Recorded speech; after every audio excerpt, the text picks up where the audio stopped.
I want to see this old man survive without me, laughed the son, without knowing that his father owned numerous properties. Sunday had begun like so many others.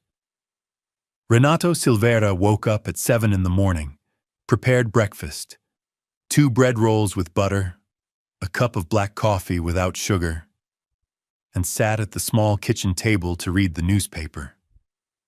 The apartment was modest, 2 bedrooms in a building without an elevator in the central region of the city. The walls needed a new coat of paint. The living room sofa was faded by time, but everything was impeccably clean and organized. At 68, Renato had retired as a mathematics teacher almost a decade ago. The routine was simple and predictable. Wake up early, have breakfast, do the shopping at the market on Tuesdays and Fridays, watch the evening news. His retirement provided him with $3,400 per month. It wasn't much, but it was enough to live with some tranquility as long as there were no extravagances. He paid the building fees, electricity and water bills, bought his groceries, and still had a little left to save. It was almost noon when the intercom rang. "Hi, Dad. We're here." Carla's voice sounded excited through the metallic sound system. "Come up, I'll open the door," replied Renato, pressing the button that unlocked the building entrance. He straightened the tablecloth, where plates and cutlery were already set. The roast chicken was ready in the oven, the rice and salad already prepared in the kitchen. Renato wasn't a great cook, but he knew how to do the basics competently. He had learned out of necessity after his wife's death 4 years earlier.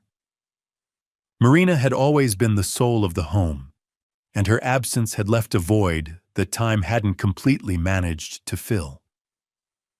The door opened and Melissa came running in, her 7 years overflowing with energy.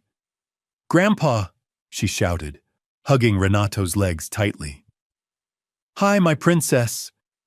He stroked his granddaughter's brown hair. "How are you?" "I'm good. Mom let me bring the drawings I made at school to show you." Carla entered next, carrying a bag with dessert.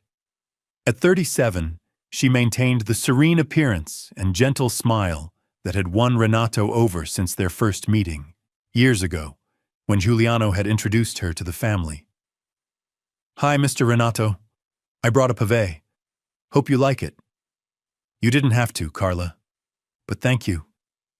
He kissed his daughter-in-law's forehead. "Where's Giuliano?" "Parking the car. He's coming." Giuliano appeared a few minutes later, talking on his cell phone. Tall, broad-shouldered, he wore a white polo shirt and dark jeans. His hair was carefully combed back with gel. He made a vague gesture of greeting to his father while finishing the call. "I understand, Carlos. We'll sort it out on Monday. Take care." He hung up and put the device in his pocket. "Hi, Dad." "Hi, son. All good?" "Work. Always work." Giuliano sighed, sitting at the table without removing his shoes at the entrance, as was customary in the house. "You have no idea how stressful it is to manage an entire sales team. Targets, pressure, complaining customers." Renato said nothing. He just nodded and went to get the serving dishes from the kitchen. Carla followed to help. "How have you been, Mr. Renato?" she asked in a low voice, picking up the rice. "Well, Carla, nothing new. The routine is always the same. You need to go out more, travel a bit. It's not good to stay alone here all the time." Renato smiled sadly. "Travel with what I earn, my dear? The retirement barely covers the basics, but I don't complain. I have health. I have you all. That's what matters." They returned to the dining room. Melissa was already seated, swinging her legs under the chair. Giuliano was on his phone, oblivious to the movement around him.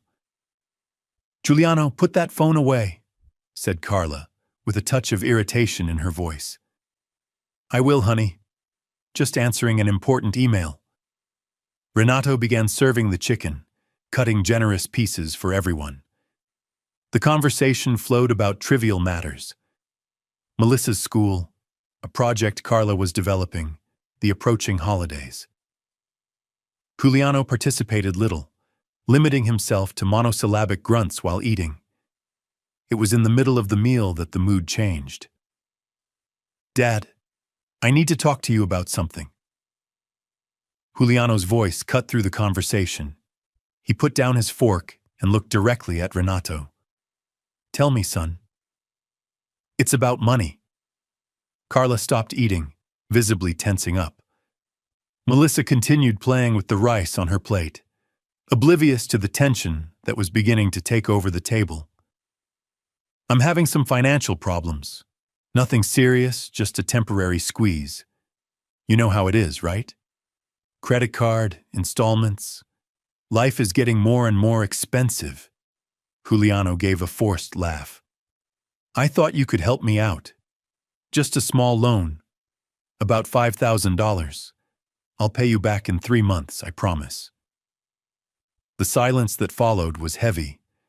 Renato wiped his mouth with the napkin, slowly, buying time. He already knew this moment would come. Juliano had always had problems with money. He spent more than he earned, bought unnecessary things to impress colleagues and clients, always chasing his own financial tail. But Renato had never interfered. It wasn't his role to judge his adult son's choices. "Juliano, you know I live on $3,400 a month. I don't have $5,000 saved up." "What do you mean you don't have it?" Giuliano frowned. "Dad, you don't have any big expenses. You live alone, don't have a car, don't travel. Where does the money go?" "To live. Condo fees, electricity, water, groceries, medicine. There's very little left at the end of the month." "Medicine?" Giuliano laughed, incredulous. "You're not sick. In fact, you've never been sick a day in your life." "I'm 68, Giuliano. I take medicine for blood pressure, for cholesterol." "Blood pressure? Cholesterol?" Giuliano gestured impatiently. "That costs almost nothing, Dad. You're exaggerating." Carla placed her hand on her husband's arm. "Giuliano, maybe this isn't the time." "No, Carla, let me speak." He turned back to his father. "Look, I'm not asking for it for free. I'll pay it back. But honestly, I don't understand. You have no expenses, no one depending on you. I have an entire family to support. Rented apartment, Melissa's school, car. Don't you think you could help me? It's not like you need this money." Renato felt the weight of the words. He took a deep breath before responding, keeping his voice calm. "Giuliano, I understand your situation, but I can't lend you money I don't have. If I had it, I would help you. You know that. You don't have it or you don't want to lend it." Giuliano's voice was rising. "Because those are two very different things, Dad." "Giuliano," Carla whispered urgently, "Melissa is here." The girl had stopped playing with her food and was looking at the adults with wide eyes, feeling the tension but not fully understanding what was happening. Giuliano took a deep breath, trying to control himself, but the frustration was evident on his face. "You know what, Dad? I supported this house for years. When you retired and money was tight, who paid your bills? I did. When you needed to replace the refrigerator, who bought it? I did. And now, when I need help, you turn your back? I never asked for any of that, Giuliano. You offered, and I was always grateful." "Grateful?" Giuliano gave a bitter laugh. "Grateful, but not enough to return the favor when I need it, huh? It's not a question of gratitude. It's a question of possibility. I don't have the money." "Of course you do." Giuliano pushed his plate aside, irritated, You just don't want to help me. You prefer to stay in your comfortable little world, living on crumbs rather than extend a hand to your own son.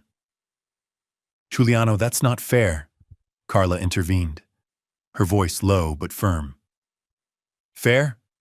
You want to talk about fairness, Carla? Giuliano turned to his wife. I work 12 hours a day to support this family. I get stressed, I get sick from working so much. And when I need support, my own father denies me. Is that fair? Your father isn't denying you anything, Giuliano. He's saying he doesn't have the money. He does have it.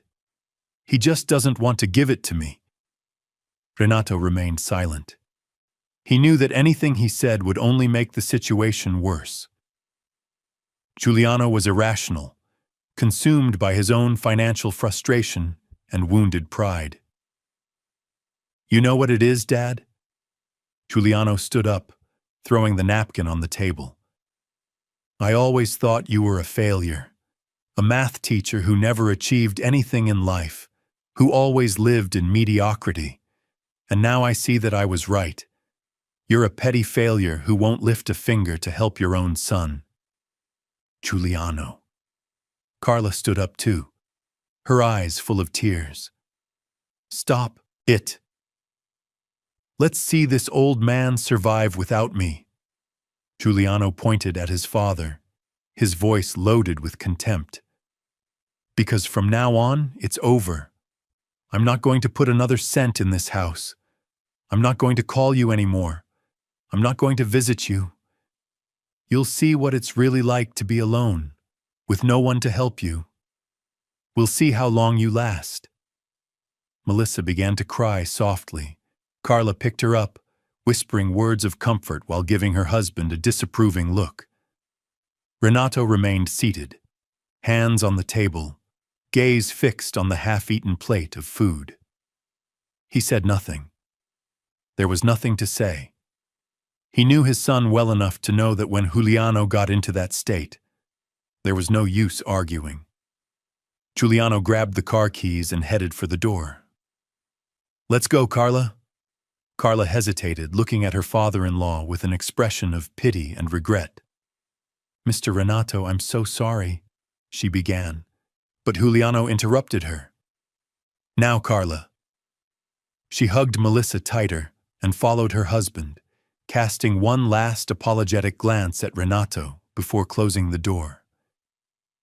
The apartment fell silent. Renato remained seated at the table for long minutes, looking at the plates full of food that no one else would eat. The chicken had gone cold. The salad had wilted. He breathed deeply, feeling the weight of 68 years on his shoulders. It wasn't the first time Giuliano had treated him that way. In recent years, especially after Marina's death, his son had become increasingly distant, more impatient, more critical. Renato knew that part of it came from Giuliano's own frustration with life. The debts, the pressure at work, the marriage that seemed to be losing its spark. But another part, Renato suspected, came from something deeper, an old disappointment, a feeling that his father had never been the man Giuliano would have liked him to be. And perhaps Giuliano was right. Perhaps Renato really was a failure in his son's eyes. A retired teacher who lived in a modest apartment, with no great achievements to show, no success stories to tell. In the eyes of the world, and in Giuliano's eyes, he was just another ordinary old man, waiting for his days to pass peacefully. But Renato carried secrets that no one knew, secrets that, if revealed, would completely change the way Giuliano saw him. But he wouldn't reveal them. Not out of pride, not out of revenge. Only because he believed that people needed to love him for who he was, not for what he had. Renato slowly got up, starting to clear the dishes from the table. He scraped the food into containers, stored what he could use in the refrigerator, washed the dishes carefully. The mechanical routine calmed him. gave him time to process what had happened. When he finished, it was almost 3 in the afternoon. The sun came through the living room window, illuminating the dust dancing in the air. Renato went to the bookshelf and took a shoebox stored at the back of one of the shelves. Inside it, among old photographs and yellowed birthday cards, was a thin folder with documents. He opened the folder and looked at the papers. Deeds, rental contracts, bank statements, a handwritten list with values and dates. $3,470,000. That was the approximate value of everything Renato owned. 7 properties scattered throughout the city and along the coast, acquired over 30 years of careful and disciplined investments. Properties that generated enough passive income to live comfortably, but which he had never used, preferring to maintain his simple lifestyle. No one knew. Not Juliano, not Carla, not even Marina when she was alive. Renato had always been discreet with his finances, preferring the security of anonymity to the ostentation of success. And now, looking at those documents, Renato wondered, was it worth continuing to hide? Was it worth letting his son think he was a failure, when in fact he could prove otherwise? But he already knew the answer. It wasn't about proving anything.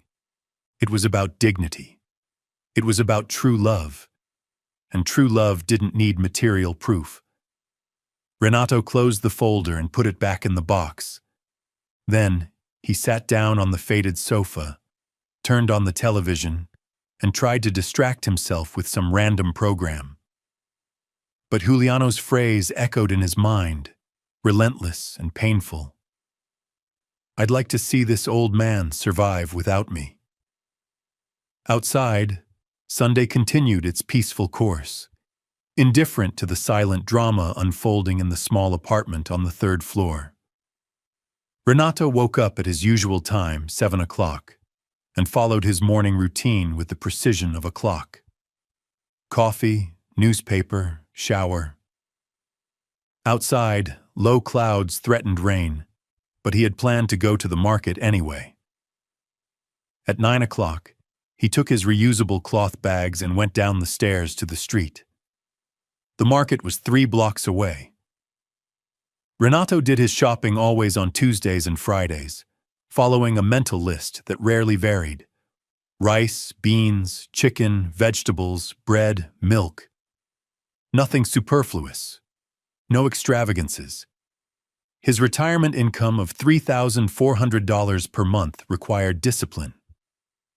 While choosing tomatoes in the produce section, Renato noticed his cell phone vibrating in his pocket. An unknown number. He hesitated for a moment before answering. Hello? Mr. Renato?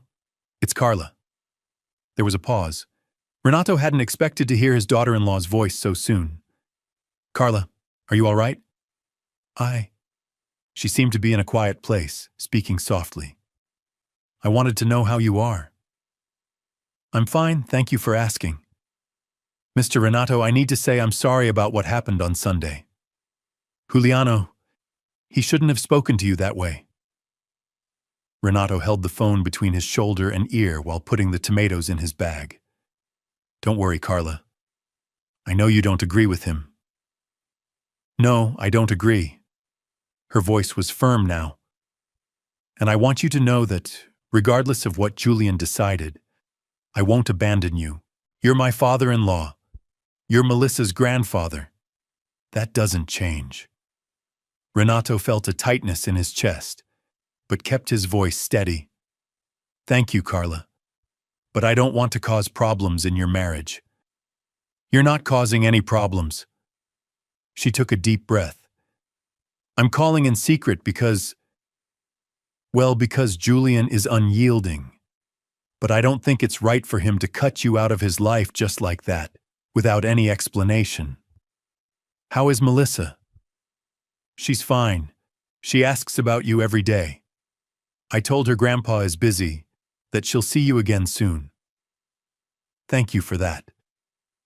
Mr. Renato, Carla hesitated. If you need anything at all, you can call me. I'll save this number under a different name in your phone, is that okay? Yes, that's fine. I have to hang up. Julian is coming. Take care, okay? You too, my dear. The call ended.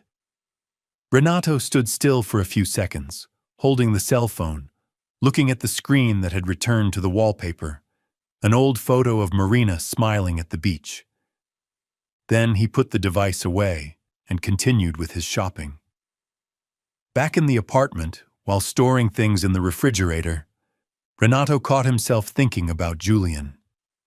It wasn't the first time his son had disappointed him, but this time there was something different, a finality in his words, a bitterness that seemed to have crossed beyond the point of repair. Let's see this old man survive without me. The phrase constantly echoed. Renato knew he could survive. In fact, he would survive better than Julian himself imagined. But that didn't make the situation any less painful. It wasn't about the money. It never was. It was about respect, about affection, about the bond that should exist between father and son. Renato sat on the faded sofa and turned on the television, but he couldn't concentrate on the program. His thoughts always returned to the same place. Where had he gone wrong? At what point had he lost his son's respect? Perhaps it was when Marina died. Julian had barely shown up at the funeral, claiming unavoidable work commitments. Or maybe before, when Renato retired and his son had made that comment. Finally, you can rest from this mediocre little life. As if teaching mathematics to teenagers was something contemptible, as if dedicating 30 years to education had no value. Renato turned off the television and went to the bookshelf. He picked up the shoebox, opened it, looked at the folder with the documents. Deeds, contracts, statements. $3,470,000 in properties generating passive income, which could give him a comfortable life if he wanted. But he didn't want to. He didn't need it. Simplicity was enough for him. He closed the box and put it back. The following days dragged on in a monotonous routine. Wednesday, Renato woke up, had breakfast, watched television, ate lunch alone. Thursday, the same thing. On Friday, he returned to the market for the second weekly shopping trip of the week. It was in the checkout line that he met Ms. Yvonne, his neighbor from the second floor. "Hi, Mr. Renato. It's been a while." The woman, with white hair and thick glasses, smiled broadly. "You've disappeared, huh?" "No, Ms. Yvonne. I'm still here. Same routine as always." "And how is Julian? It's been a long time since I've seen him around here." Renato hesitated only a second before answering. "He's fine. Working a lot." "Ah, these young people today. They only think about work, work, work. They don't know how to enjoy life." She shook her head disapprovingly. "You should come have coffee at my place one of these days. You stay too alone in that apartment." "Thank you, Miss Yvonne. I'll think about the invitation." "Do think about it. Loneliness isn't good for anyone." Renato paid for his groceries and went home, the neighbor's words echoing in his mind. Loneliness. Yes, he was alone, but he was used to it. Marina had been gone for 4 years, and he had learned to deal with the emptiness. Now, with Julian out of his life too, the emptiness had only increased. But he would survive, as he always had survived. On Saturday night, the cell phone vibrated again. Carla. "Mr. Renato, sorry to call so late." "It's okay, Carla. Did something happen?" She seemed to choke up. "I need to talk to someone. Can I come over tomorrow? Early morning before Julian wakes up?" "Of course. Would you like me to prepare some coffee? That would be great. Thank you, Mr. Renato. See you tomorrow. Renato hung up and stared at the phone. Something was wrong. He knew Carla well enough to notice tension in her voice. On Sunday, at 8 in the morning, the doorbell rang. Renato opened the door and found Carla on the other side, wearing jeans and a simple blouse, her eyes swollen as if she had been crying. "Come in, my dear." She came in and sat at the kitchen table, where Renato had already prepared fresh coffee and buttered bread. For a few minutes, they ate in silence. "You must be wondering why I'm here," Carla finally said. "I imagine it has something to do with Giuliano." She nodded, absently stirring her coffee. "Things aren't good, Renato. They haven't been good for a long time, but now—" She sighed. "Giuliano is increasingly stressed, more nervous. Anything becomes a reason for a fight. And the worst part is that I know it's because of money." "His debts?" Carla looked surprised. "You know? I know he has financial problems. I don't know the details, but I can tell." "There are many details." She lowered her eyes. "Maxed out credit cards, late loan payments, unpaid bills. He earns well, but spends more than he makes. Always has. He thinks he needs to impress clients, colleagues, expensive restaurants, brand-name clothes, new phone every year. And you can't convince him to change. I try, Renato. But he doesn't listen to me. Says I don't understand, that I need to trust him, that he'll solve it. But he doesn't. It only gets worse." Renato took a sip of coffee, thoughtful. "And why are you telling me this?" Carla looked at him with teary eyes. "Because I feel guilty, for what he said to you, for how he treated you, and because—" She hesitated. "Because part of me wished you really could lend him the money, not for me, but for Melissa. I'm afraid of what will happen if things continue like this." "Carla." Renato reached out and held her hand on the table. "You're not to blame for anything. And as for the money, I already told you. I can't help. I know, and I'm not asking. I just needed to talk to someone. I have no one to discuss this with." "And Giuliano? Does he know you came here?"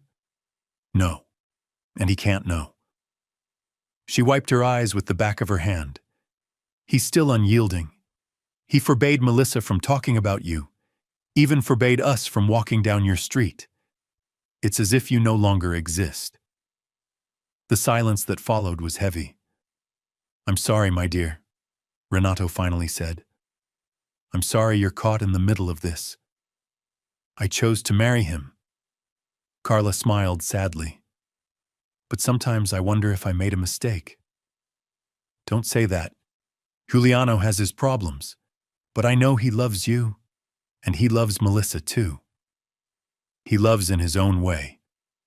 Carla sighed, which sometimes doesn't seem to be enough. They kept talking for another hour. Carla told him about work, about the architectural projects she was developing, about how Melissa was doing well in school. Renato listened attentively, asking questions, showing genuine interest. When she got up to leave, she hugged her father-in-law tightly. "Thank you, Renato, for listening to me, for not judging me. Whenever you need, you can come. The door is open." "I know, and that means a lot to me." After Carla left, Renato returned to the sofa and turned on the television. But his mind was elsewhere, processing the conversation, thinking about Giuliano, the choices his son had made, the consequences he now faced. Renato knew he could solve his son's financial problems in the blink of an eye. A simple phone call, a bank transfer, and the debts would disappear. He had more than enough. Much more. But would that be the right thing to do? Giving money to Juliano would just be putting a band-aid on a deep wound. It wouldn't solve the real problem: his son's inability to live within his means, to find value in things that weren't material, to understand that life wasn't a competition of appearances. And there was something else. Something Renato didn't want to admit, but knew to be true. Part of him wanted Juliano to learn his lesson, wanted his son to understand what it was like to really struggle, what it was like to live without the safety net of easy solutions. Maybe only then would Juliano learn to value what really matters. Maybe only then would he come to see his father differently. Or maybe not. Maybe it was too late for that. Renato closed his eyes and leaned back on the sofa, feeling the weight of his 68 years. Age didn't bother him. He stayed healthy, active, lucid. But there was an emotional fatigue that no amount of sleep could cure. The fatigue of loving someone who didn't love him back. The following week began without news. Monday, Renato woke up, had breakfast, read the newspaper. He thought about calling Juliano, but decided it wouldn't help. His son had made it clear he didn't want contact. On Tuesday, while doing his shopping at the market, Renato felt slightly dizzy. He leaned on the cart, waited for it to pass. It was probably the heat. The day was muggy, heavy. He finished shopping quickly and returned home. But the dizziness returned on Wednesday and on Thursday, accompanied by a mild pain in the chest that came and went. Nothing alarming, but enough to draw attention. On Friday, upon waking up, Renato decided that he needed to make an appointment with the doctor. It was probably nothing serious, but at 68 years old, it was better not to take risks. He picked up the phone and called the clinic where he had his annual checkups. "Good morning. I'd like to make an appointment with Dr. Henrique." "Of course, sir. What's your name?" "Renato Silveira." "One moment, please." The receptionist typed something into the computer. "Dr. Henrique has availability next Wednesday at 10 o'clock. Does that work for you?" "Yes, it does." "Great. It's scheduled." "Is this an emergency, Mr. Silveira?" "No, it's not an emergency. Just a routine consultation."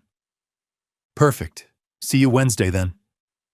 Renato hung up and stared at the phone.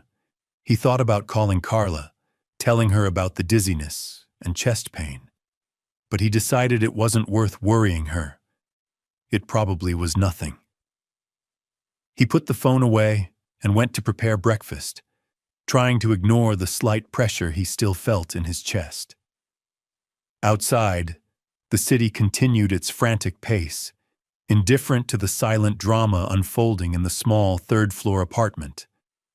And somewhere in that same city, Juliano Silveira was waking up to another day of work, another day of stress, another day of bills that didn't add up. Not knowing that, a few kilometers away, his father, the man he had called a failure, was moving forward with a dignity he would never understand. At least not yet. Renato woke up earlier than usual, at 6 o'clock, nervous about the appointment. The sky was clear, the air fresh, a good day to walk to the clinic. Not that he believed it was something serious. The dizziness had decreased in the last few days, and the chest pain no longer appeared as frequently. But at 68, any symptom deserved attention. He quickly prepared coffee, took a shower, put on a light blue dress shirt that he kept for special occasions. Dr. Henrique's clinic was downtown, a 20-minute walk away. Renato preferred to go on foot. The exercise was good for him, and the day was too beautiful to waste locked in a bus. He arrived at the clinic at 9:45. The reception was empty, just an elderly lady browsing through a magazine in the waiting room.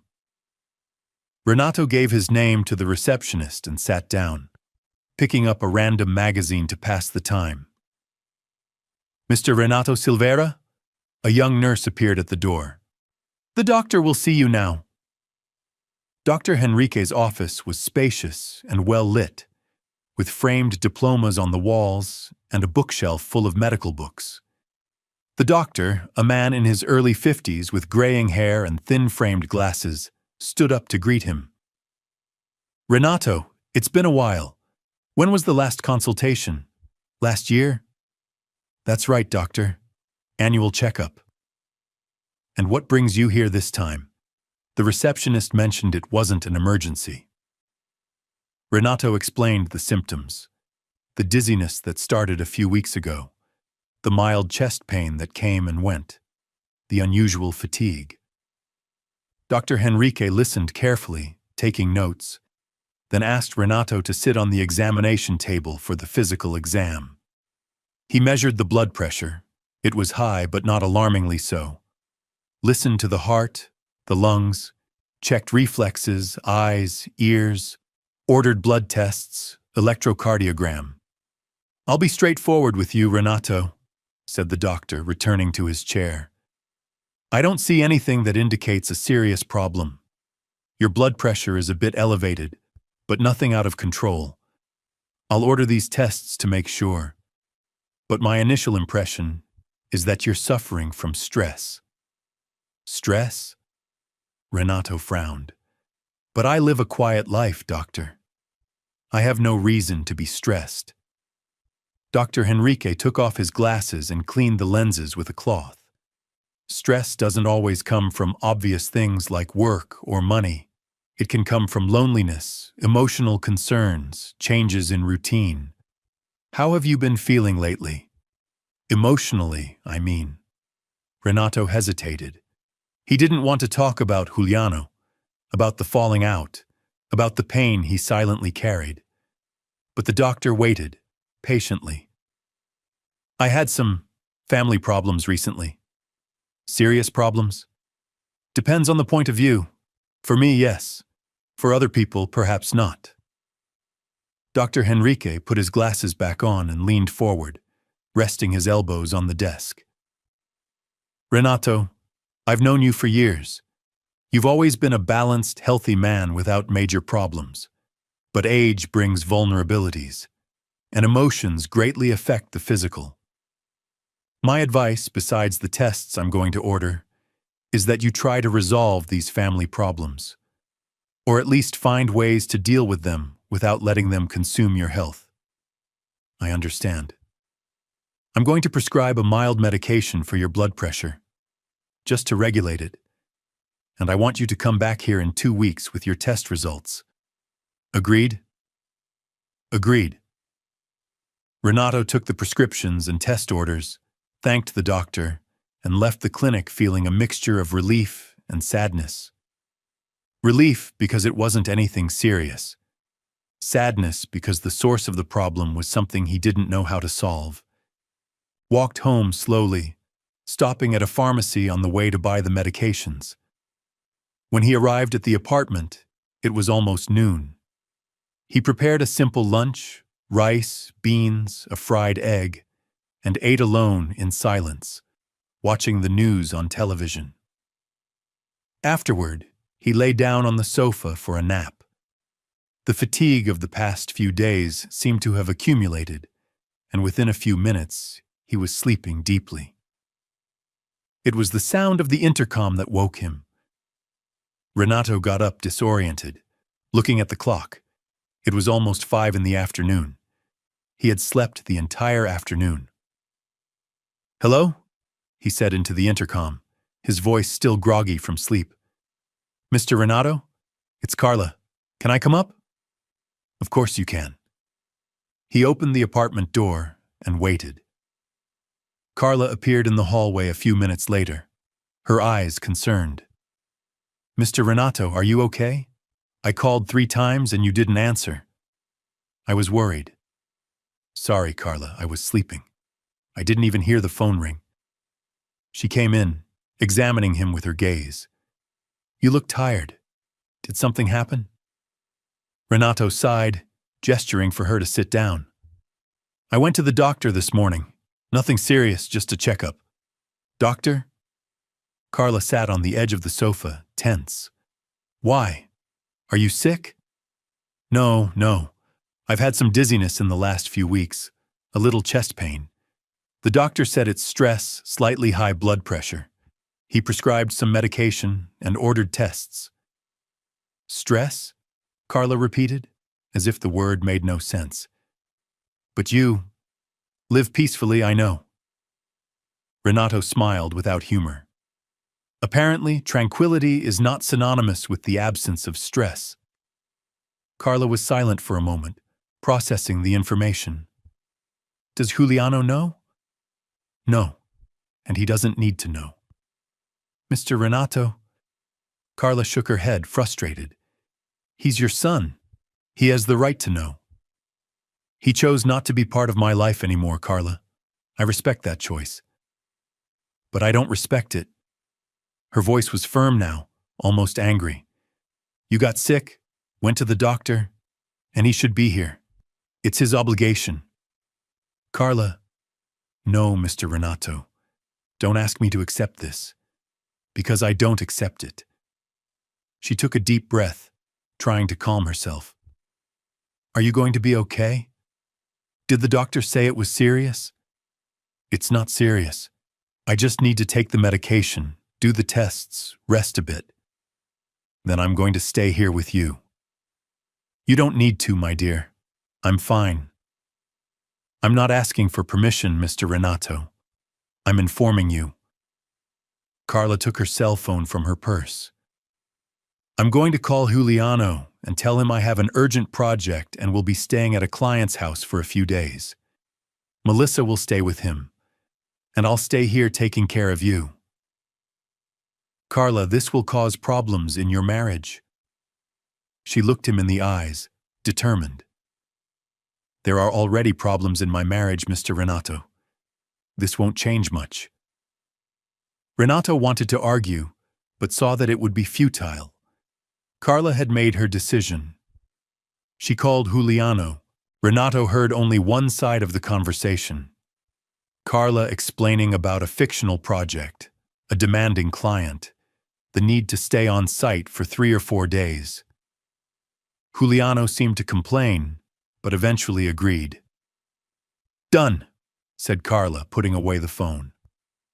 Now show me those medications the doctor prescribed, and I want you to tell me exactly what you're feeling. The following days acquired an unexpected routine. Carla slept in the guest room, woke up early, prepared breakfast for both of them. She insisted that Renato rest, not exert himself. She did the shopping, cooked, took care of the house. It was strange for Renato, accustomed to solitude, to have someone constantly nearby. But it was also comfortable. It reminded him of when Marina was alive, when the apartment had life, movement, conversations. On Thursday night, while they were having dinner, Carla began asking questions. Mr. Renato, can I ask you a personal question? Of course. Have you never thought about moving to a bigger, more comfortable place? Renato chewed slowly before answering. I've thought about it. But this apartment has memories. It's where I lived with Marina for so many years. I can't imagine living somewhere else. But it must be difficult, isn't it? Maintaining everything, paying the bills, with just your pension. It's not as difficult as people imagine. I live on little, but I live well. Carla nodded, but there was something in her gaze, an unsatisfied curiosity, an unformulated question. Renato noticed, but said nothing.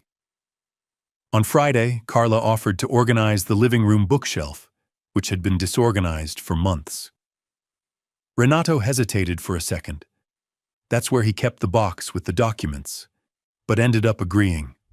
After all, there was no reason to suspect anything.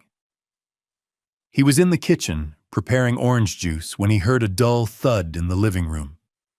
He entered and found Carla on the floor, surrounded by fallen books. I'm sorry, Mr. Renato. The shelf was loose, everything came down. Are you hurt? No, just got scared. She began collecting the books, stacking them. That's when she saw the shoebox open on the floor with some papers scattered around. Renato felt his heart race. Not out of fear. The box wasn't a secret, just something he preferred to keep private. But he knew that once Carla saw those documents, questions would come. Carla picked up one of the papers, a deed. She read the name at the top, frowning. Is this a property deed? Renato approached, gently took the paper from her hands. Yes, it is. Just some old things I've kept. But Carla had already seen other scattered papers, contracts, statements. Her eyes widened. Mr. Renato, these documents, do you own these properties? He didn't answer immediately. He just gathered the papers, put them back in the box, closed it. They're old investments, Carla. Nothing important. But... She looked confused, trying to process.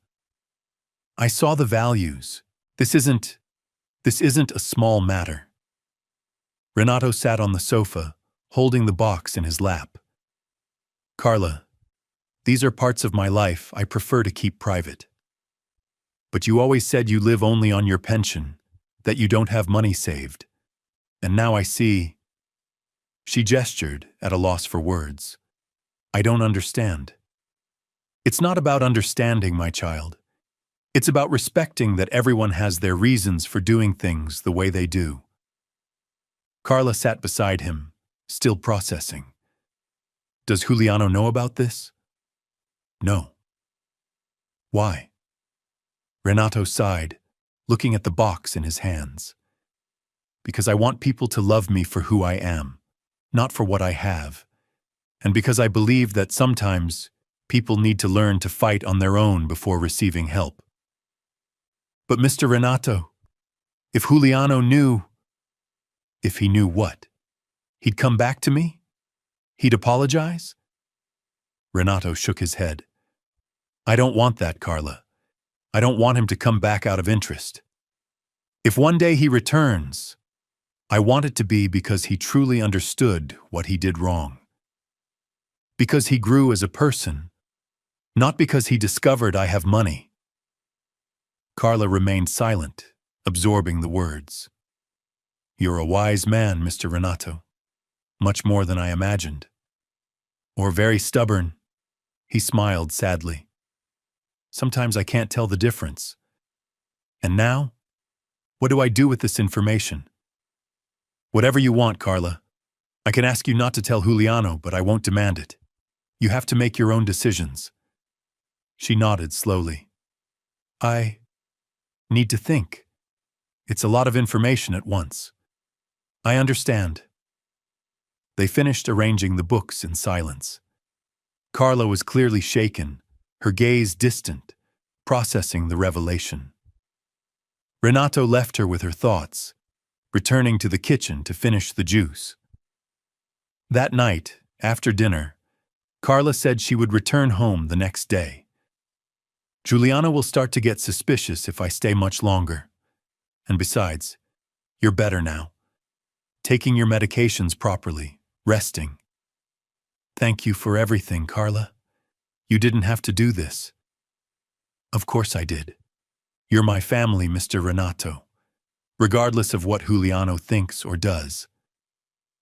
She hugged him before retiring to her room. Renato stayed in the living room, sitting on the faded sofa, looking at the box that was now back on the shelf. The secret was partially revealed. Carla knew, or at least knew there was something much more than what appeared. What would she do with this information? Renato wasn't sure, but a part of him, a small and tired part, almost hoped she would tell. Almost hoped Juliano would find out. Perhaps then, finally, the moment of truth would arrive. On Saturday morning, Carla said goodbye early. Before leaving, she stopped at the door, turning to Renato. Mr. Renato, I won't tell Juliano. At least not now. I need to think carefully about this. But I want you to know, I have great respect for what you did, for how you chose to live. Not everyone would have that strength of character. Thank you, my child. And another thing. If someday you change your mind, if you want to talk to Juliano about this, I support you, in whatever way. I just don't want you to suffer alone because of his pride. I'm not suffering, Carla. But she looked at him with that look that said she didn't believe him, that she knew he was lying. And maybe he was. After Carla left, Renato returned to his routine. He took the medicine, did the tests that the doctor had requested, waited for the results. The dizzy spells didn't return. The chest pain had completely disappeared, but something was different now. A weight that had shifted, a dynamic that had changed. Carla knew, and even if she didn't tell, even if she kept the secret, the simple fact that someone knew changed everything. Renato caught himself thinking, how much longer would it take until the truth came completely to light? And when that happened, what would remain of his relationship with Juliano?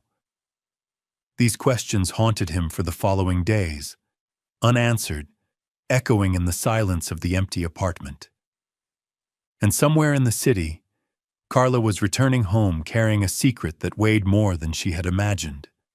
A secret that, sooner or later, would change everything. 3 weeks had passed since Carla had seen the documents.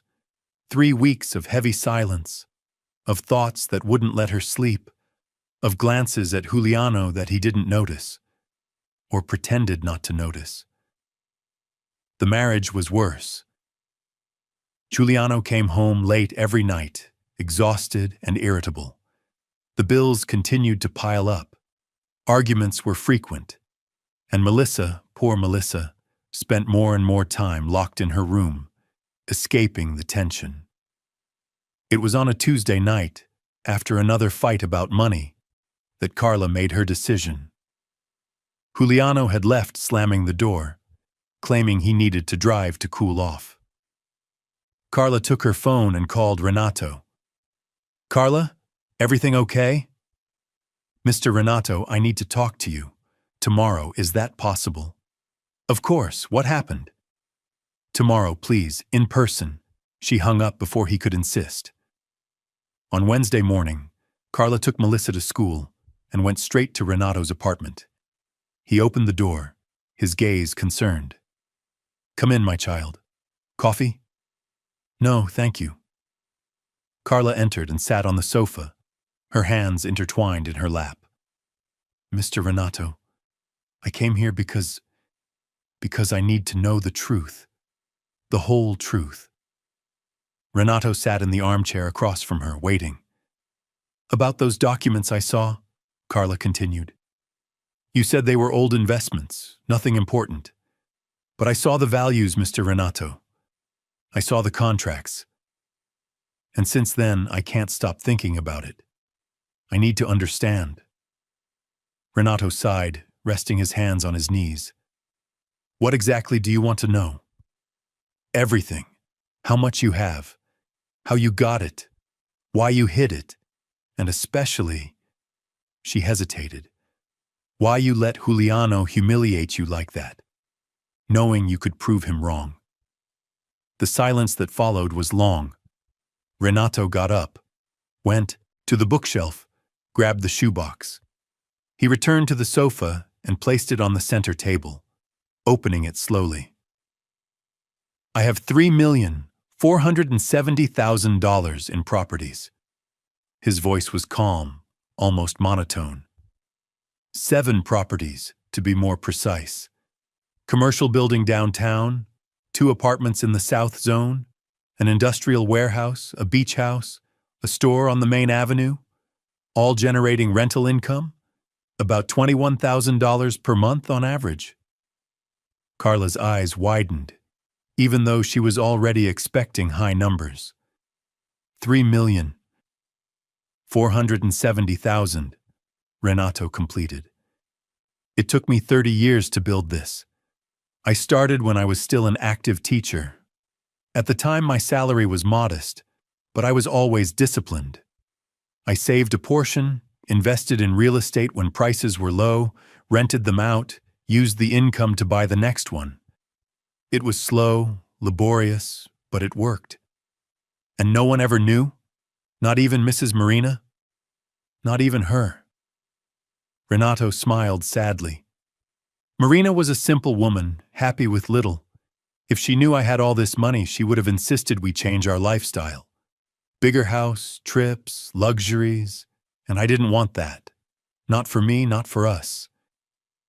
But why, Mr. Renato? Why live on $3,400 a month when you have $21,000 coming in every month? Because wealth changes people, Carla. It changes how they see you, how they treat you. I wanted my wife to love me for the man I was, not for what I had. I wanted my son to respect me for my values, not for my bank account.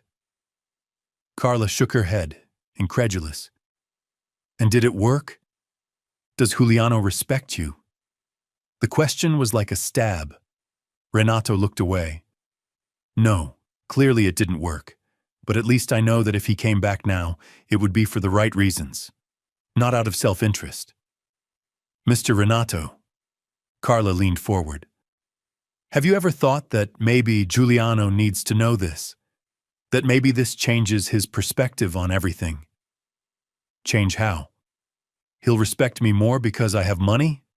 That's not real respect, Carla. It's convenience. Or maybe he'll realize how wrong he was, how unfair he was. Renato picked up one of the documents, a deed yellowed by time. Let me tell you something. When Giuliano was born, I promised myself I'd give him a better life than I had. I paid for private school, courses, college. I gave him everything he needed. And when he grew up, I began to save this wealth for him, for Melissa, for the family's future. But over the years, I realized I was raising a materialistic son who measured success by appearances, and I made the hardest decision of my life, to let him struggle alone, to let him learn the real value of things. And did it work? I still don't know. Renato put the document away. But I know that if I revealed everything now, he wouldn't learn anything. He would only change his attitude out of self-interest, not genuine growth. Carla remained silent, processing. Then, she said in a low voice, "The marriage is falling apart, Mr. Renato. The debts are suffocating us. Giuliano is desperate, and this is destroying our family. Melissa cries every night. I don't know what to do anymore. And you think money will solve this? I don't know, but I know I need to try something. And if that means telling Giuliano the truth..." Carla. Renato held her hands. "I ask you not to do this, please. Let me choose the right moment." "And when will the right moment be, Mr. Renato? When my marriage is completely destroyed? When Melissa is traumatized? When it's too late?"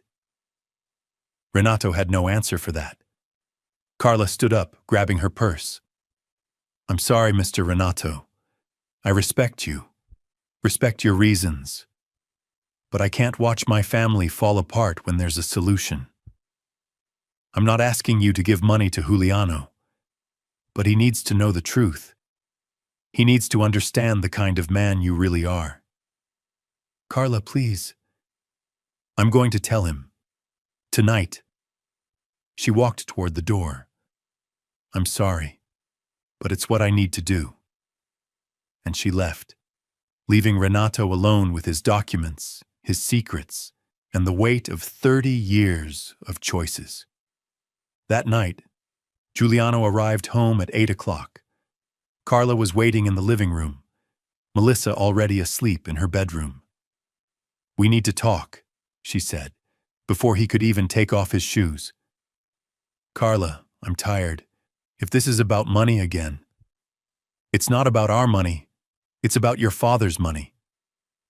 Giuliano stopped in the middle of the room, frowning. What money? My father lives on a miserable pension. Sit down, Giuliano, please. He sat down, suspicious. Carla took a deep breath and began to tell. Everything. The documents she had accidentally seen, the conversation that morning, the values, the properties, 30 years of secrets. As she spoke, Giuliano's expression changed. Confusion, disbelief, anger. You're saying, his voice was hoarse, you're saying my father has $3 million and has lived his entire life pretending to be poor? 470,000, Carla corrected. 3,470,000. Giuliano let out a bitter laugh, humorless. This is madness.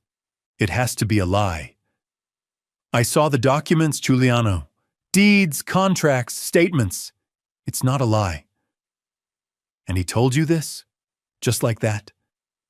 I insisted, but he didn't want me to tell you. He asked me to keep it secret. Of course he did. Giuliano stood up abruptly, starting to pace back and forth. Of course the old hypocrite asked for secrecy. Let me guess. He said he wanted me to learn to struggle on my own, that money doesn't bring happiness. All that rhetoric from someone who never really experienced hardship. He said he wanted to protect you from becoming materialistic. Protect me? Giuliano shouted, then controlled himself, remembering that Melissa was asleep. Protect me? Carla, I'm drowning in debt. We can barely pay the bills, and he's sitting on top of $3 million watching me sink. He doesn't know how bad things are, Giuliano. You never told him. Because he humiliated me. He said I was a failure. I want to see that old man survive without me. I said that because I thought he depended on me. That I was the only one working, supporting the family. And all along he was... Giuliano stopped, running his hands over his face. When he spoke again, his voice was broken. He let me make a fool of myself. Let me say all those horrible things. And he knew I was wrong, and said nothing. Because his pride wouldn't allow it. Pride? Giuliano laughed, bitter. This isn't pride. It's revenge. It's sadism. To let your own son humiliate himself like this. Giuliano, he was testing you, wanting to see if you would come back out of love or self-interest. And I failed, right? Is that it? Giuliano stared at his wife. I failed Saint Renato's test. The righteous man who built a fortune without anyone knowing. You didn't fail, you just... Erro na tradução do bloco 11. Connection aborted. Connection aborted error 153. Uma conexão estabelecida foi anulada pelo software no computador host. Non. 153. Non. Erro na tradução do bloco 12. Connection aborted. Connection aborted error 153. Uma conexão estabelecida foi anulada pelo software no computador host. Non. 153. Non. What do you mean? Why? Why can't it be free? Renato leaned forward. I'm your father. I have resources. Why would it need to be alone?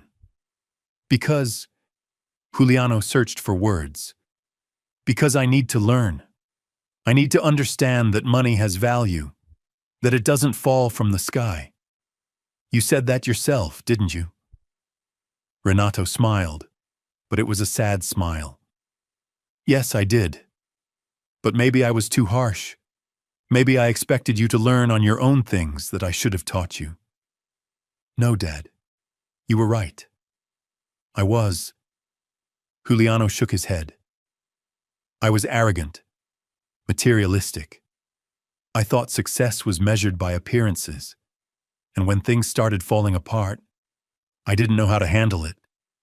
I blamed everyone except myself. Carla squeezed her husband's hand, her eyes watering. Renato stood up, went to the shelf, took the shoebox. He came back and placed it on the coffee table. I'll do this. I'll pay your debts. All of them. No interest, no contract, no collection. Juliano's eyes widened. Dad, I can't accept this. You can and you will. Renato raised his hand, asking for silence. But with one condition. What? That you use this as a true, fresh start. I don't want you to take this money and continue living the same way, spending more than you earn, trying to impress people who don't matter. I want you to truly change, to learn to live within your means, to teach Melissa that value doesn't come from material possessions. Giuliano swallowed hard, nodding. I promise, Dad. I swear I'll change. And one more thing.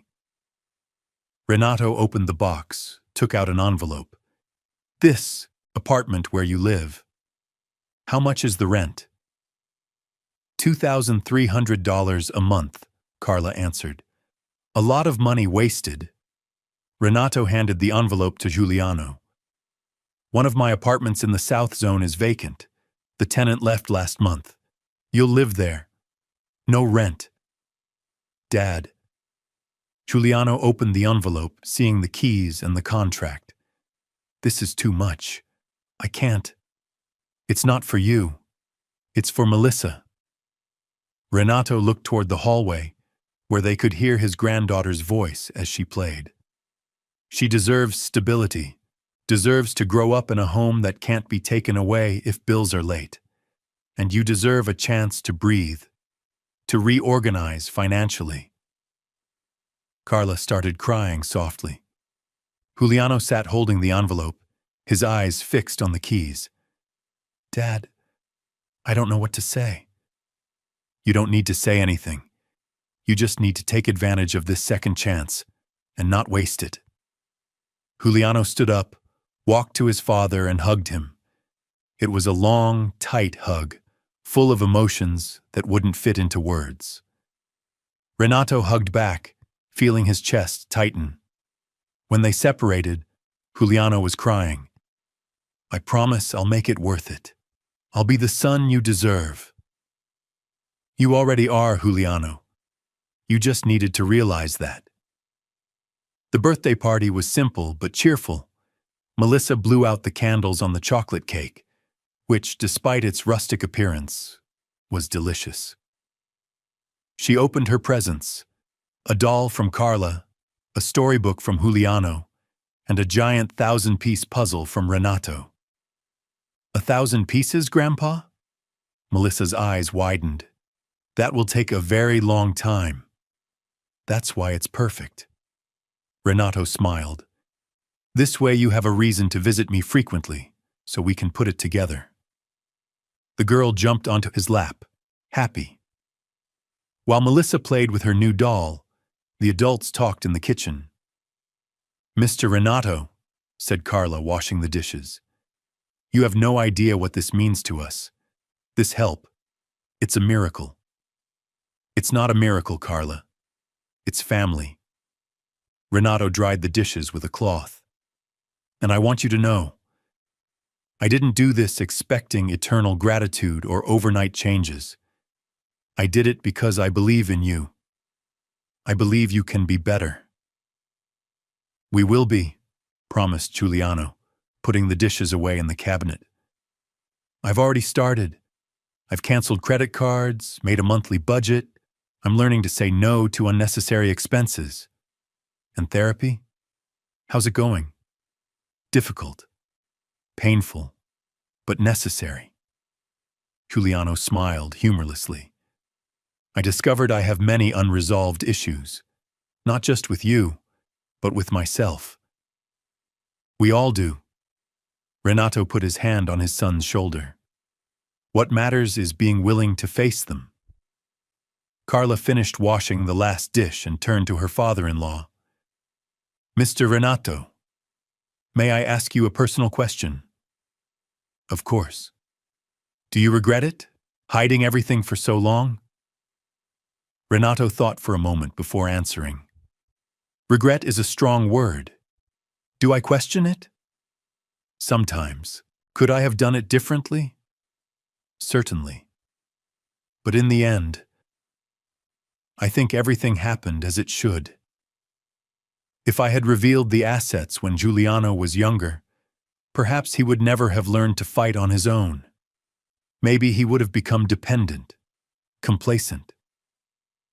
Or maybe you could have avoided a lot of suffering, said Carla gently. True. Renato nodded. But suffering also teaches. It's not always the enemy. Giuliano, who had remained quiet, finally spoke. Dad, for everything that happened, for the way I treated you, thank you for not giving up on me. I would never give up, son. Parents don't give up, even when they hurt, even when they disappoint, even when it seems impossible to fix. Parents don't give up. When night fell, Carla, Giuliano, and Melissa said their goodbyes. Melissa hugged her grandfather tightly, making him promise they would start the puzzle next weekend. After they left, Renato stayed on the apartment balcony, looking out at the illuminated city. 4 months. It seemed like an eternity and the blink of an eye at the same time. He thought about Marina. What would she think of all this? Would she be angry that he had hidden her assets? Or would she understand his reasons? Probably both. Marina had always been like that, capable of being angry and understanding at the same time. Renato sighed, going back inside. The apartment was silent again, but it was a different kind of silence. It didn't weigh on him like before. It was almost peaceful. He took his phone and opened the banking app. He transferred $87,000 to Giuliano's account, attaching a simple note. To start over. With love, Dad. Then, he sent a message to the property manager, informing him that the apartment in the South Zone would be occupied by his son and family without charging rent. Having done this, Renato sat on the faded sofa for the last time that day. He picked up a book, tried to read, but his mind wandered. At 68 years old, he finally understood something that had taken decades to learn. Money couldn't buy love, couldn't buy respect, couldn't buy redemption. But used wisely, it could buy something precious. It could buy time. Time to fix what was broken. Time to rebuild bridges, time for family. And time was the only luxury that really mattered. Outside, the city continued its nocturnal pulse, indifferent to the small miracles happening in the modest apartments of its buildings without elevators. But for Renato Silveira, that night was special. Because for the first time in a long time, he slept in peace. 10 months had passed since that Sunday lunch. Renato woke up early, as always, but this time with a smile on his lips. Today was his birthday, 69 years old. It wasn't a particularly special age. There was no symbolic milestone like turning 70 or 80. But for him, this birthday meant something profound. He was alive, he was healthy, and for the first time in a long time, he was genuinely happy. The apartment remained the same. He hadn't moved to a bigger place, hadn't renovated the walls that still needed painting. The faded sofa remained in the living room. The curtains yellowed by time still hung at the windows. But now, on the coffee table, there were framed photos. Melissa smiling with the completed puzzle, Giuliano and Carla in front of their new apartment. The whole family gathered last Christmas. The phone rang at 8 o'clock. Dad! Happy birthday! Thank you, son. We'll get there at 3, is that okay? Melissa is dying to see you. She spent the whole week making a birthday card for you. I'll be waiting. Renato hesitated, then asked, And you? How are things? Good, Dad. Very good, actually. But we can talk better in person, all right? Of course. See you later. Renato hung up and went to prepare coffee. As the water boiled, he thought about everything that had changed, and everything that had remained the same. Juliano was different. It wasn't something you'd notice at first glance, but Renato, who had known him since before he was born, saw it clearly. His son had lost a little weight, the result of running 3 times a week in the park. He wore simpler clothes, fewer ostentatious brands, and mainly, there was something in his eyes, a serenity that wasn't there before. In the last 6 months, since Renato had paid off the debts and given them the apartment, Juliano had kept every promise he made. He had cut unnecessary expenses, started investing a small part of his salary every month, stopped trying to impress clients with expensive restaurants, discovering that competence impressed more than appearances. And he continued therapy, even when it was difficult, even when it hurt. His marriage with Carla had improved considerably. It wasn't perfect, no marriage is. But now there was dialogue, there was partnership. Carla had also changed. At 38, she had finally stopped carrying the weight of being the eternal mediator and started prioritizing herself. She had opened her own architecture office, small but promising. And Melissa? Melissa, at 8 years old, was a happy child. She visited her grandfather every weekend, and together they had completed not just the 1,000-piece puzzle, but 3 others that Renato had bought afterward. She would draw, read, play, and grow up in a stable home, without the financial tensions that had almost destroyed her family. At 3 o'clock sharp, the doorbell rang. "Grandpa! Grandpa!" Melissa came running in, jumping onto Renato's lap. "Happy birthday! I made a card for you." It was a colorful sheet of paper, full of drawings of flowers and hearts, with the words, "To the best grandpa in the world," written in large, shaky letters. "It's beautiful, my princess. I'll keep it forever." Carla entered next, carrying a homemade cake. Giuliano brought a bottle of natural juice and a wrapped package. "Happy birthday, Mr. Renato," said Carla, kissing her father-in-law. "Happy birthday, Dad." Giuliano extended the package. "It's nothing special, but I thought you might like it." Renato opened the paper carefully. It was a book, a biography of a famous mathematician he had mentioned months ago in a casual conversation. Giuliano had remembered. "Thank you, son. I'll love reading it." They settled in the living room. Melissa went straight to the guest room to get her toys. Carla went to the kitchen to prepare coffee, and Giuliano stayed with Renato in the living room. "Dad," Giuliano took a deep breath. "I want to tell you something. Something important." Renato sat up, attentive. "I was promoted. Regional manager, 25% salary increase." "Giuliano, that's wonderful. Congratulations." "Thank you. But that's not all." Giuliano leaned forward. "I declined it."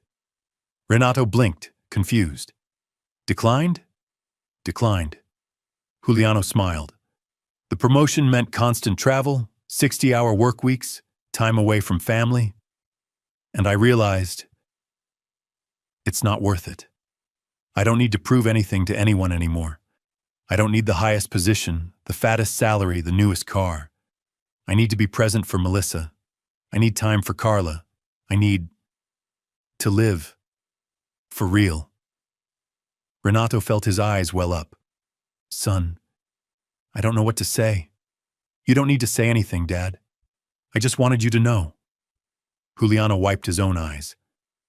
"And I wanted to thank you for not giving up on me, for giving me that second chance, even when I didn't deserve it." "You always deserved it, Giuliano. You just needed to realize that your value didn't come from outside. It came from within. I know that now. It took time, but I learned. Juliano laughed, wiping away tears. By the way, there's something else. My birthday is next week. 40 years old. I know. I haven't forgotten. We're having a simple party at the apartment. Nothing fancy, just family and a few close friends. And I want you to be there. Not as a guest, as a father, as the most important man in my life. Renato didn't trust his voice. He just nodded, squeezing his son's hand. Carla returned from the kitchen with the coffee, immediately sensing the emotion in the air. Is everything okay? Everything is perfect, said Renato, smiling through tears. Absolutely perfect. The afternoon passed peacefully.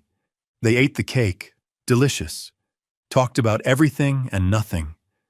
Melissa showed her grandfather her school grades, all excellent.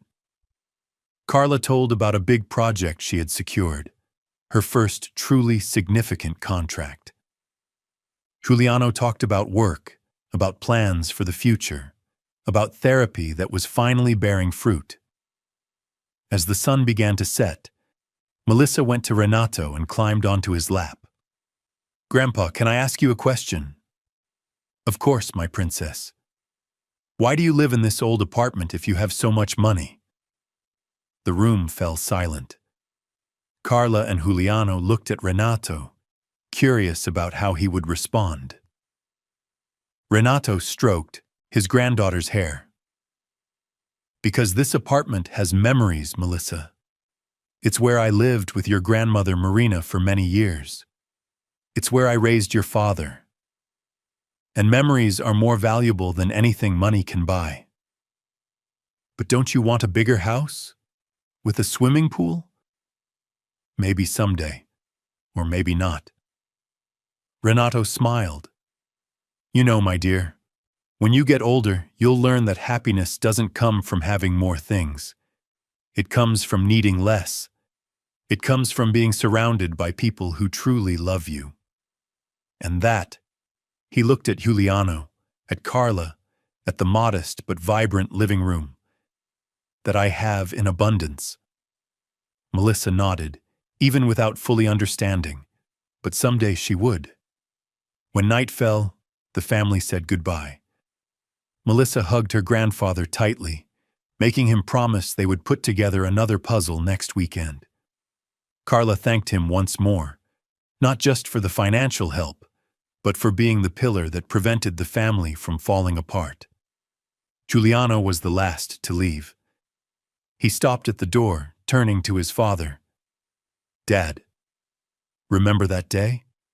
The lunch? I remember. I said something horrible. I said I wanted to see you survive without me. I remember that too. Giuliano smiled sadly.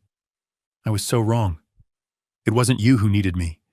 It was I who needed you. I always did. I was only too stupid to see it. And now you see it? Now I see it. Julian hugged his father one last time. I love you, Dad, and I'm grateful. For everything.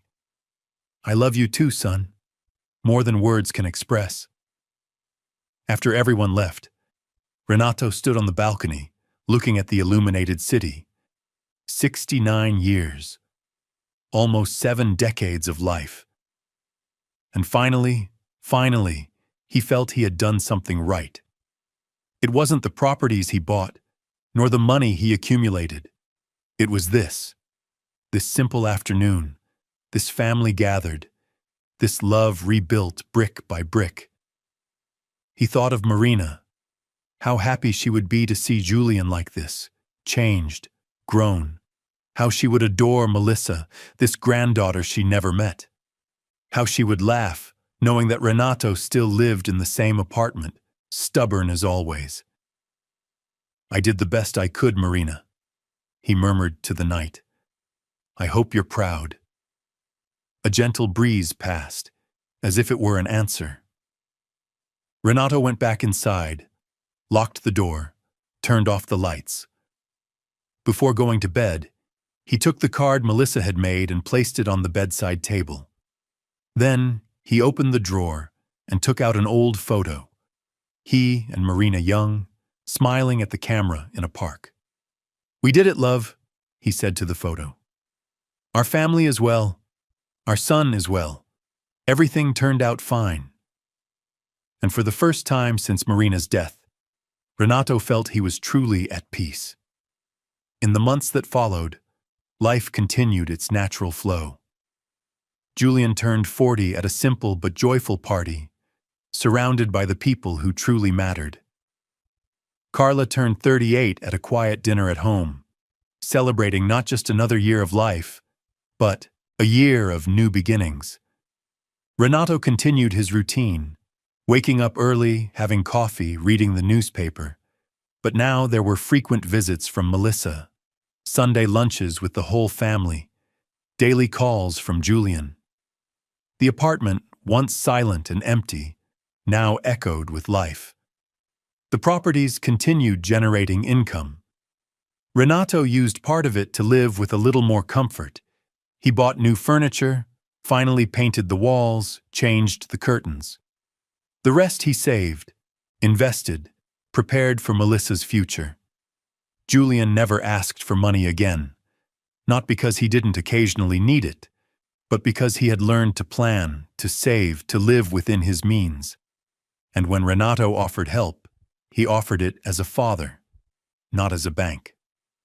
A generous birthday gift, assistance for some unexpected emergency.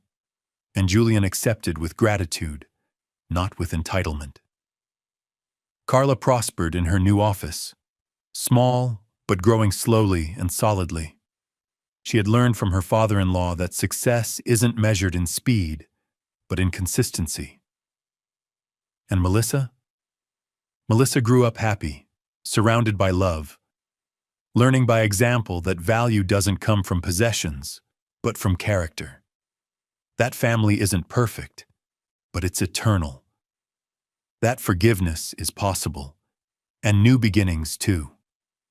On a Sunday afternoon, almost a year after that fateful lunch, Renato was sitting on the new sofa, watching Melissa put together a puzzle. Julian was reading the newspaper in the armchair. Carla was browsing through an architecture magazine. "Grandpa," said Melissa without taking her eyes off the colored pieces, "are you rich?" The question took everyone by surprise. Julian looked up from the newspaper. Carla stopped browsing the magazine. Renato thought carefully before answering. "It depends on what you call rich, my dear.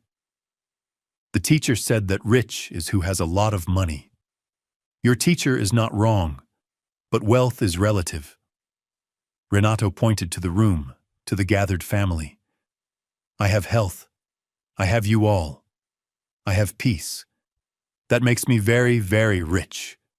Richer than any amount of money could make me." Melissa smiled, returning to the puzzle. "Then we are rich too?" "Yes, we are. The richest family in the world." Julian looked at his father, eyes shining. Without words, just a look, he said everything he needed to say. "Thank you. Forgiveness. Love." And Renato answered with the same eloquent silence. "Always. It always was. It always will be." The afternoon turned into night. The city lights came on. The puzzle was completed. The magazines were put away. The newspaper was folded. When Julian, Carla, and Melissa said goodbye, Renato stood at the door, waving until they disappeared into the elevator. Then he went back inside, to his apartment that was no longer silent, to his life that was no longer empty. At 69, Renato Silveira finally understood the most important lesson. Money couldn't buy love, couldn't buy forgiveness, couldn't buy family. But used with wisdom, with generosity, with purpose, it could create the space where these things flourished. And sometimes, just sometimes, that was enough. More than enough. It was everything.